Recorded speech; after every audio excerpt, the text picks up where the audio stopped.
आज बनाने जा रहे हैं परतदार खस्ता कचौड़ी। इस कचौड़ी की खास बात ये है कि इसे हमने बिना तले बनाया है और देखिए कितनी क्रिस्पी बनी है। तो इस परतदार खस्ता कचौड़ी की रेसिपी शुरू करते हैं। स्वागत है आपका हमारे चैनल नट्स एंड क्रीम में। तो मैं यहाँ केवल 2 कचौड़ियाँ ही बना रही हूँ, इसलिए मैंने केवल आधा कप मैदा ही लिया है। आप अगर क्वांटिटी ज्यादा रखना चाहते हैं तो सब कुछ ज्यादा लें। इसमें डालेंगे 1/4 चम्मच नमक और आधा टेबल स्पून ऑयल। आप किसी भी रिफाइंड ऑयल का इस्तेमाल कर सकते हैं। इस टाइम पर आटे में ऑयल ही डालें। ऑयल और घी के मिक्सचर से ये बहुत ही खस्ता बनेगी। अब 2-3 मिनट लगाकर इसे हथेलियों के बीच में इस तरह से मिक्स करें। ऐसा करने से आपकी कचौड़ियाँ बहुत ही खस्ता बनेगी। अब यहाँ आधा कप रूम टेम्परेचर का पानी लिया है, तो थोड़ा थोड़ा पानी डालकर हम इसका सेमी सॉफ्ट डो तैयार करेंगे। डो ना ज्यादा हार्ड ना ज्यादा सॉफ्ट हो। 2-3 मिनट लगाकर हमने आटे को अच्छे से गूंथ लिया है, तो ये ना ज्यादा सॉफ्ट ना ज्यादा टाइट है। अब इसे हल्के गीले कपड़े से ढक के रेस्ट के लिए 10-15 मिनट रख देते हैं। तब तक हम स्टफिंग की तैयारी कर लेते हैं। स्टफिंग के लिए मैंने कुछ सूखे मसाले लिए हैं। इसमें है जीरा पाउडर, हल्दी पाउडर, लाल मिर्च पाउडर, धनिया पाउडर, गरम मसाला। नमक की क्वांटिटी आप अपने स्वाद अनुसार लें, तो मैंने ½ टीस्पून से कम नमक लिया है। और लास्ट में अमचूर पाउडर। तो सारे मसालों की क्वांटिटी 1/4 टीस्पून है। स्टफिंग के लिए एक पतीला लिया है, इसमें लिया है आधा टेबल स्पून ऑयल। गैस की फ्लेम को लो टू मीडियम के बीच में रखें। तो जैसे ही ऑयल गर्म होगा इसमें सूखे मसाले ऐड कर देंगे। मसालों को केवल 1-2 सेकंड में पकाएं, क्योंकि ये बहुत जल्दी जलने लगते हैं। और अब इसमें एक उबला मैश किया हुआ आलू वो इस तरह डाल देंगे और इसे अच्छे से मिक्स कर देंगे और इसे 2-3 मिनट तक पकाएंगे, ताकि इसका जो सारा गीलापन है वो चला जाए और ये थोड़ा सा ड्राई हो जाए। तो 2-3 मिनट में ही स्टफिंग ड्राई हो चुकी है, तो तैयार है हमारी कचौड़ी की स्टफिंग।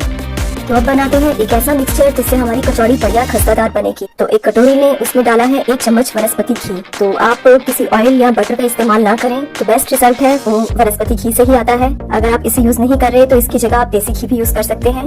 तो मैंने 1 चम्मच गगन वनस्पति घी लिया है। तो इसकी कंसिस्टेंसी देखिए, ये ना पिघला हुआ है ना ही जमा हुआ है, ये मीडियम कंसिस्टेंसी में है। तो आपको भी इसी तरह का घी लेना है और इसको अब हम 6-7 मिनट के लिए इसे बढ़िया से फेंटें, जब तक कि ये अच्छे से सॉफ्ट और फ्लफी नहीं हो जाता और इसका कलर चेंज नहीं हो जाता। तो 6-7 मिनट लगातार फेंटने से ये सॉफ्ट और फ्लफी हो गया है। तो देखिए इसका टेक्सचर ये क्रीमी टेक्सचर का हो गया है। तो हमें इसी तरह का चाहिए। अब हम इसे थोड़ी देर के लिए फ्रिज में रख देते हैं। कचौड़ी बेक करने का प्रोसेस देख लेते हैं। तो यहाँ मैंने हैवी बॉटम की कढ़ाई ली है, उसमें नमक भी चाहा है। तो ये नमक मैं मोस्टली बेकिंग के लिए यूज करती हूँ। तो यहाँ मैंने 1.5 कप नमक लिया है। आप अपने बर्तन के हिसाब से नमक लें, इसकी क्वांटिटी कम या ज्यादा हो सकती है। तो इसमें मैंने एक छोटी सी प्लेट रखी है। तो ये प्लेट मैं मोस्टली बेकिंग के लिए यूज करती हूँ। कोशिश करें कोई पुराना बर्तन ही रखें। अब इसे एक चिमची की सहायता से ढक देते हैं। इसे प्रीहीट करते हैं 10 मिनट के लिए लो टू मीडियम फ्लेम पर। आटे को रेस्ट पर रखिए, 10 मिनट हो गए हैं। तो आटा वापस से गूंथ लेते हैं। तो 2-3 बार अच्छे से गूंथने के बाद हम इसे इसके 2 इक्वल पोर्शन में से डिवाइड कर देंगे। तो 2 पेड़ों में से एक पेड़ा जिस तरह हम रोटी बेलते हैं इसी तरह बेलेंगे। तो शेल्फ पर मैंने थोड़ा सूखा आटा डस्ट कर लिया है। तो जिस तरह रोटी बेलते हैं बिल्कुल उसी तरह इसे बेलना है। कोशिश करें इसे ना ज्यादा मोटा ना ज्यादा पतला बेलें। तो ये इस तरह से इसको बेलें, ना ज्यादा मोटा ना ज्यादा पतला है। अब फ्रिज से हम वो मिक्सचर जो वनस्पति घी से हमने तैयार किया था वो निकाल लेते हैं और 1/4 चम्मच मिक्सचर हम इसमें इस तरह से फैला देंगे।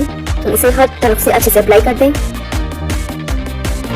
अब मिक्सर लगाने के बाद इस पर इस तरह छन्नी के बीच में मैंने मैदा डाला हुआ है 2 चम्मच। तो इस तरह से इसको डस्ट करेंगे।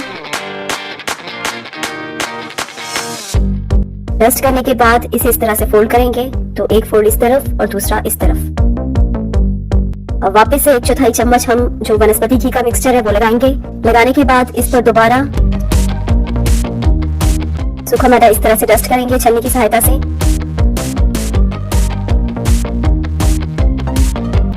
तो लास्ट फोल्ड इस तरह देने के बाद इसको थोड़ा थोड़ा प्रेस करें और प्रेस करते हुए इसे थोड़ा सा लंबा करें।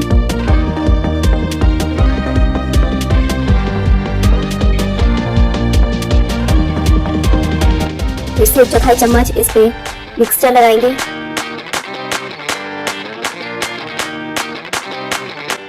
और डस्ट करेंगे मैदा। अब ऊपर के छोर से हम इसको इस तरह से रोल करना शुरू करेंगे। तो कोशिश करें इसको जितना टाइट हो सके उतना टाइट रोल करें। साथ ही साथ साइड से भी इसे इस तरह से प्रेस करते रहें। तो यहाँ मैंने इसको टाइटली रोल कर लिया है और इसका जो आखिरी किनारा है उसको स्टिक करने के लिए थोड़ा सा पानी लगा देते हैं, ताकि अच्छे से बंद हो जाए, सील हो जाए। तो देखिए कितनी बढ़िया लेयर्स आई हैं। तो दूसरे पेड़े को भी सेम इसी तरह से तैयार कर लिया है। तो अब सूखा आटा फिर से डस्ट करते हैं। तो जो बड़ी परत वाला हिस्सा है उसको हम ऊपर रखेंगे, जिसमें थोड़ी बारीक परतें हैं उसको नीचे रखेंगे। तो इस तरह से इसको प्रेस कर दें। इस पेड़े को भी रोटी की तरह बेलें, लेकिन थोड़े हल्के हाथ से बेलें ताकि इसकी लेयर्स बनी रहे। मैंने यहाँ वीडियो की स्पीड तेज की हुई है, लेकिन मैं इसे हल्के हाथ से ही बेल रही हूँ। तो इसको ना ज्यादा मोटा ना ज्यादा पतला बेलें। जो स्टफिंग थी उसको भी 2 इक्वल पार्ट में डिवाइड कर लिया है। उसमें से एक हिस्सा इसके सेंटर में रख देते हैं और इसकी साइड पर इस तरह से पानी लगा दें ताकि ये बढ़िया से बंद हो सके, अच्छे से सील हो जाए। तो देखिए जैसे मैं वीडियो में इस तरह से फोल्ड कर रही हूँ, आप भी इसे इस तरह से फोल्ड कीजिएगा। तो सब तरह से सील करने के बाद इसे इस तरह से हल्का सा प्रेस कर लें।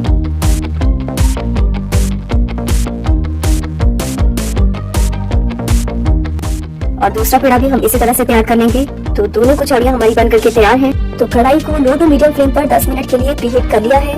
अब आप एक एल्यूमिनियम का बर्तन लें जिसमें दोनों कचौड़ियाँ आसानी से आ जाए। बर्तन को ग्रीस करने के बाद कचौड़ी के नीचे और ऊपर अच्छे से घी या ऑयल अप्लाई कर दें।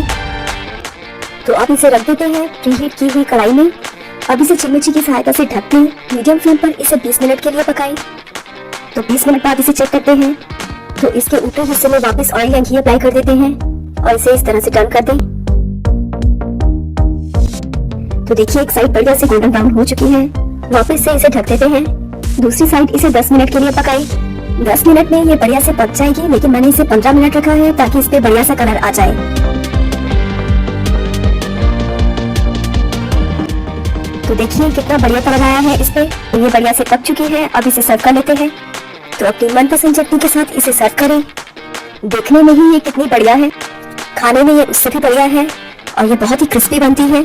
इस मजेदार रेसिपी को जरूर ट्राई करें। अगर आज की वीडियो पसंद आई है तो वीडियो को लाइक, शेयर और चैनल को सब्सक्राइब करना ना भूलें। Thank you for watching.